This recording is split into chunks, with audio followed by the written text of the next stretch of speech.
ఒక ఆడదాని untold story. పెళ్లి చూపుల్లో కట్నం తగ్గిందని పెళ్లిని క్యాన్సిల్ చేసుకొని వెళ్ళిపోతున్న ఒక పెళ్లి కొడుకుని ఆపి, ఆ వధువు తండ్రి ఇలా అడిగారట. "బాబూ, నా కూతురు తను పుట్టి పెరిగిన ప్రపంచానికి దూరమైపోతుంది. తన పుట్టిన ఇంటిని, ఇంటి పేరుని అన్నీ వదులుకొని నీతో వస్తుంది. నీకు సుఖ సంతోషాలని ఇస్తుంది.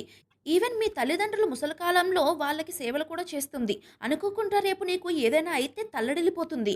నీ రెస్పాన్సిబిలిటీస్ అన్నీ కూడా నీతో పాటు తను కూడా బాధ్యత వహిస్తుంది.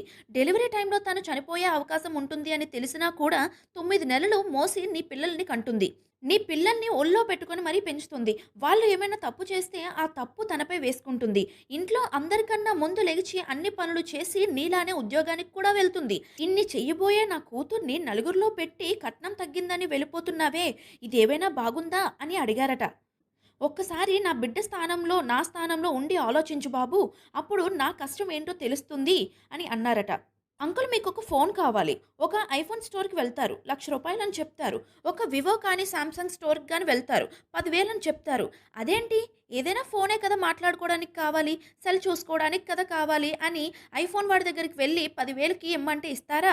అలానే దేంట్లో ఉండే సుఖం దానిలో ఉంటుంది. దేని విలువ దానిదే అని చెప్పారట. అప్పుడు ఆ పెళ్ళికూతురు తల్లి ఇలా అడిగిందట. బాబు, ఫోన్ మహా అయితే 4 సంవత్సరాల తర్వాత పక్కన పడేసి ఇంకొక ఫోన్ కొనుక్కుంటావు. కానీ నా కూతురు అలా కాదు కదా! నా కూతురు నీతో కలిసి 40 ఏళ్ళు జీవించాలి అని అడిగిందట. మరి పెళ్ళికొడుకు తల్లి ఊరుకుంటుందా? నేను నా కొడుకుని పెంచి ప్రయోజకుడిని చేసి, అప్పులు చేసి మరీ నా కూతురికి పెళ్లి చేసి కట్నం ఇచ్చాము అని అన్నదట. దీన్ని బట్టి మీకేం అర్థమైంది?